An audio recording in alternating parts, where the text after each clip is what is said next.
Did you know that targeted case management got its origin in 1986? Yes, that's the birth of target case management as the government solution to mass institutionalization of individuals with intellectual and developmental disabilities. It was the government solution to mass institutionalization, which led to individuals being used and abused in these facilities.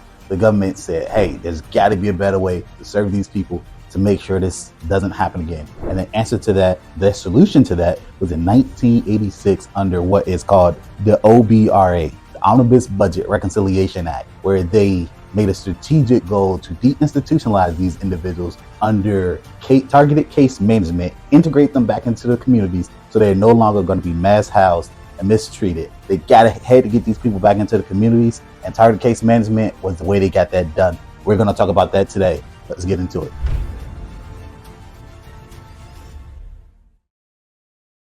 Did you know that before 1986, individuals with intellectual and developmental disabilities were housed in something called intermediate care facilities, where they were mass institutionalized to the tune of something of $360,000 per person annually? And the government said, hey, this is unsustainable. We can't do this forever. There has to be a better way to serve these people. And then also in 1970, these individuals were found to be used, abused, and living in inhumane conditions. The government said, no, we can't have this. So what they came up with in 1986, which is the birth of targeted case management, they said this has to be the solution, which is a better solution to helping individuals with intellectual and developmental disabilities. Let's get them out of these institutions and integrate it back into society, into the community. That will also save us 87% per individual, which is ultimately where targeted case management came in and was born. We're going to talk about that today. Let's get into it. Before 1943, every individual that might have had intellectual developmental disabilities was characterized as child schizophrenia because they didn't know how to differentiate autistic behaviors from schizophrenic behaviors. Then along comes this guy in 1943 named Leo Kanner, a psychiatrist from Johns Hopkins University. He was the first one to diagnose early infantile autism, characterized by social withdrawal and repetitive behaviors. Kanner's peer-reviewed paper distinguished autism from schizophrenia, making the formal recognition of ASD as a distinct developmental disorder. Fast forward to 1960, the ASD or autism spectrum disorder prevalence in the country was 1 in 10,000 births. In 1907, it was about 1 in 10,000 births. Then in 1980, it jumps up to 10 in 10,000. And in 1990, it goes from 10 in 10,000 to about 50 in 10,000, to 2000 to 1 in 150, to 2002, 125, to 188, to 144, to 2020, where it is 1 in 36 births are diagnosed with autism spectrum disorder.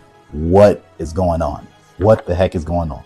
Now, with the increase in autism spectrum disorder, this obviously had become a burden on parents. Parents taking care of these kids is much more of a burden on them because according to the statistics, it is 50% higher cost of caregiving for their children with intellectual and developmental disabilities as opposed to a child that doesn't have these limitations. So this can be a burden on parents, and a lot of them, about 50% of parents that have children with intellectual and developmental disabilities, autism spectrum disorder, they end up being unable to maintain a job. They end up quitting or being fired because it's so demanding trying to take care of these kids. So in 1970, the government instituted what they call an ICF, or intermediate care facility, to house these individuals with the growing rate of intellectual and developmental disabilities, autism spectrum disorder. They mass housed these individuals because they didn't know how to support these individuals into communities. But what happened was they didn't know that how expensive it was going to be. So to house these individuals in these intermediate care facilities cost to the tune of about $360,000 per person. And the government said, hey, like, this is the best we can do. Was it really the best they could do? I don't think so. Now, fast forward to 1970s, and the government, mid to late 70s, the government determines that, hey, it comes out that the individuals that are in these institutions are being used, abused, and found living in inhumane conditions. It was published in a peer-reviewed article that all of this was taking place in these institutions. And the government said, hey, like, we're spending all this money and they're not even taking care of these people. We have to do something about this. And comes the implementation of targeted case management. The government said, instead of paying $360,000 per year per person to the tune of, as of 2023, was costing about $104 billion per year. Let us go ahead and implement what we call targeted case management. And they created this under the bill, the Omnibus Budget Reconciliation Act of 1986, where they said targeted case management is going to be our ultimate solution to the mass housing or the mass institutionalization of individual intellectual and developmental disabilities. So what we're going to do is we're no longer going to keep these people in these inhumane environments. What we're going to do is we're going to help push deinstitutionalization, integrate these people back into their communities, because what they found out is mass institutionalization doesn't lead to better outcomes. It leads to worse outcomes. And what they discovered is that getting these people back into the communities led to better lives, better outcomes, and better independence, and help people get off of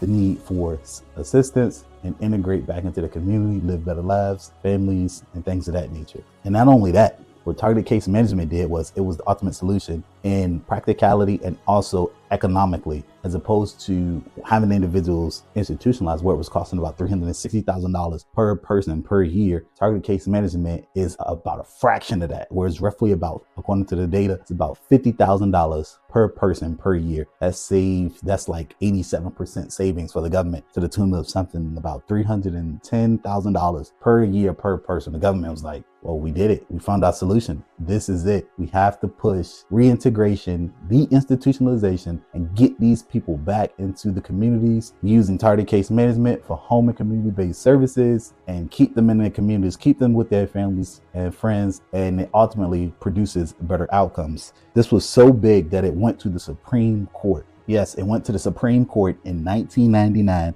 in the case of Olmstead versus LC. This case addressed whether the unnecessary or an unjust institutionalization of people with disabilities constitutes discrimination under Title II of the Americans with Disabilities Act of 1990. The primary reason for the case was to challenge the state's failure to provide community-based services to individuals with disabilities who have been deemed ready for such placement by their treatment professionals despite their ongoing confinement in institutions. The court ultimately ruled in a 6-3 decision that unjustified segregation of people with disabilities in institutions is a form of discrimination prohibited by the ADA. It established that public entities like states must provide community-based services when such services are appropriate as determined by professionals. 2, the affected person does not oppose community treatment, and the placement can be reasonably accommodated considering the state's resources and the needs of other receiving services. In other words, the Supreme Court upheld the core claim in June 1999, affirming that unnecessary institutionalization is discriminatory and requiring states to make reasonable modifications to programs to enable community integration. This landmark rules accelerated deinstitutionalization nationwide, influenced Medicaid, home and community-based policies, and led to state Olmstead plans to expand community services and reduce institutional reliance.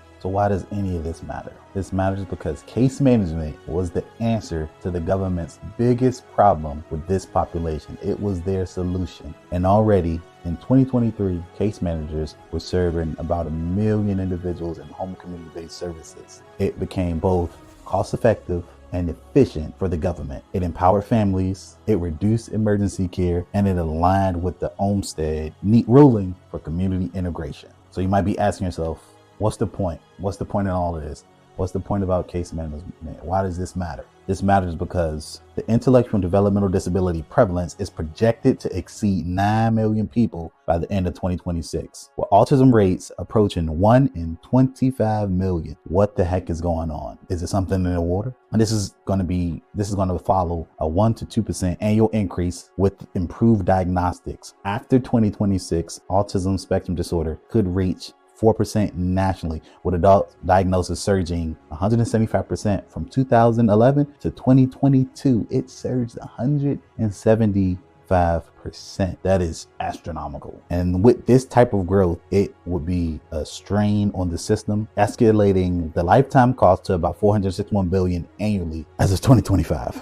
So at the end of the day, this growth demands more case managers, more targeted case management as a way to reduce institutionalization's reliance, and it saves 87% per person, or $312,000 per person, to keep them out of institutions. So if you're a case manager, pat yourself on the back. You are saving the government. You are the answer to the government's biggest problem with this population. Targeted case management is necessary.